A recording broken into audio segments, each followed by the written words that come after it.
Hello everyone. तो चलिए start करते हैं विस्टास की क्लास और ये विस्टास का लास्ट चैप्टर है। हाँ, मुझे मालूम है एक सेवन्थ चैप्टर है जो मैंने अभी तक नहीं बताया है, वो मैं बताऊंगा क्योंकि वो इवान स्ट्राइस वाला चैप्टर थोड़ा सा लंबा है, तो वो उसे मैं बाद में लाऊंगा क्योंकि वो 2-3 वीडियो के सेट में आएगा। वो एक वीडियो में होना कंप्लीट पॉसिबल नहीं है। ठीक है।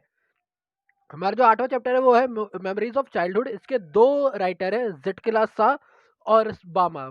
ये दो पार्ट में स्टोरी है, इसीलिए इसके दो राइटर है। तो जो पहला पार्ट है the cutting of my long hair, ये वाला पार्ट जो है ये जिटकला सा का है। देखो जिटकला सा के बारे में ये है कि ये जो अ, बताया है कि मेमोरीज ऑफ चाइल्डहुड, तो इस स्टोरी में उन्होंने अपने ही बचपन की एक कहानी बताई है जो कि उनका फर्स्ट डे था एक स्कूल के अंदर। वो उन्होंने बताया है कि वो स्कूल उनके लिए कितना अलग था, उस स्कूल में कितना स्ट्रेंज बिहेवियर हो रहा था। ये इस चैप्टर में इन्होंने लिखा है। मैं आपको जो सपोर्ट मटेरियल है उसके अंदर के पॉइंट बता देता हूँ क्या दे रखा है। पहले स्टोरी को शॉर्ट में समझ लेते हैं कि जिटकला सा जो है वो एक नेटिव अमेरिकन इंडियन है, इंडियन अमेरिकन। ठीक है।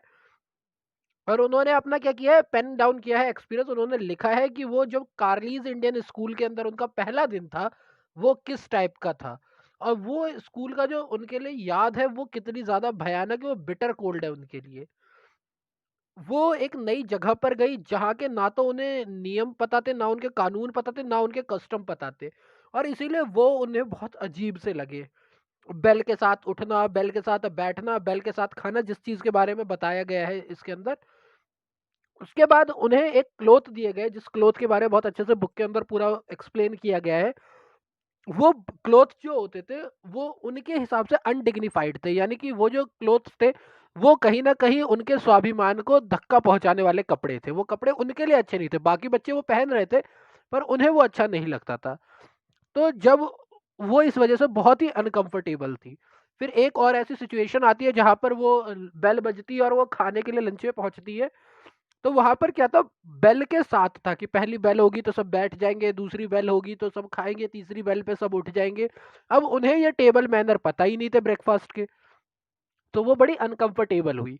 उनका सबसे बुरा नाइटमेयर यानी सबसे भयानक जो चीज हुई उनके साथ पूरे दिन में वो ये थी जब उनके फ्रेंड ने उन्हें ये बताया कि भैया तुम्हारे बाल जो है वो कटेंगे यहाँ पर।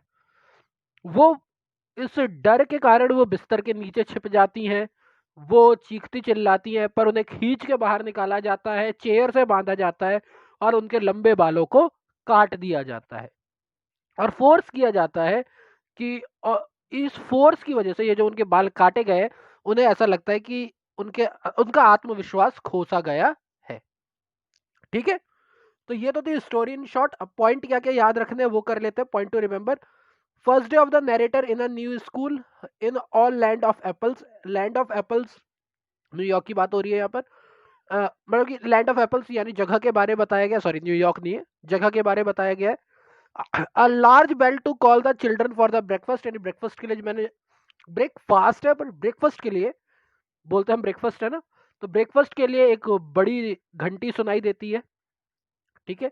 जिटकला सा जो है वो ह्यूमिलेटेड होती है जब उन्हें ड्रेस पहननी होती है जो कि बहुत ही ज्यादा टाइट होती है और उनके ब्लैंकेट को हटा दिया जाता है, तो वो बहुत ही ज्यादा ह्यूमिलिएट होती है।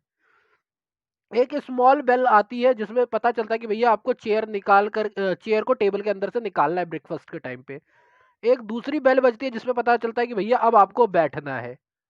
अब जो हमारे जटकला सा है उनके लिए ये सब कुछ नया है, उनको पता ही नहीं कि ऐसा भी कुछ होता है, तो उनके लिए तो ये सब कुछ नया है। तो narrator new to the system, वो पहले बेल पे ही बैठ जाती हैं, उन्हें नहीं पता था इस चीज के बारे में। तो उन्होंने देखा कि यहाँ पर जो हायर अथॉरिटीज है वो बहुत ज्यादा उनसे डर गई थी, जो हायर यानी प्रिंसिपल वगैरह होते हैं वो उनसे बहुत ज्यादा डर गई थी। शाम में उनकी एक फ्रेंड थी जूडी विन, जो कि बताते हैं कि भैया तुम्हारे बाल काटे जाएंगे।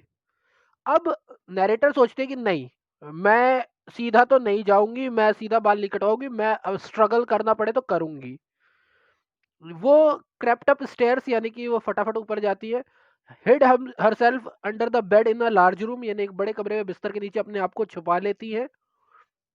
देन उसके बाद वो सुनती है कि भैया लोग उनके लिए क्या कर रहे हैं, सर्च कर रहे हैं। Then scared but not ready to surrender, वो डरी हुई होती है पर सरेंडर करने को तैयार नहीं है। ठीक है। Resist by the scratching wildly, यानी कि बड़ी जमीन के ऊपर हाथ पटक के किसी तरीके से पकड़ के खुद को रोकना चाहती थी। ठीक है? लेकिन वही वाली बात है ना, बाद में उनको खींच के बाहर निकाला गया। वो बहुत रोई और अपनी माँ को बहुत याद किया जब उनके बाल काटे जा रहे थे। और वो फिर बताती हैं कि ये तो बस शुरुआत थी, उसके बाद तो उनके साथ जानवरों जैसा व्यवहार भी किया गया है। तो ये ज़िटकला सा के बारे में बताया गया है इस स्टोरी में। अगला जो है वो बामा वाला कॉन्सेप्ट है, जो कि हमारा नेक्स्ट पार्ट है, तो वो नेक्स्ट वीडियो में मैं करूँगा। अभी इस वीडियो के लिए इतना ही। आप आई होप आपको स्टोरी समझ में आ गई होगी पूरी की पूरी। एक दिन की कहानी है, सुबह के ब्रेकफास्ट से लेकर के, कपड़ों की बात से लेकर के, ब्रेकफास्ट के टेबल की बात लेकर के, बाल कटने तक की कहानी है। और ये उनकी मेमोरी की बात है।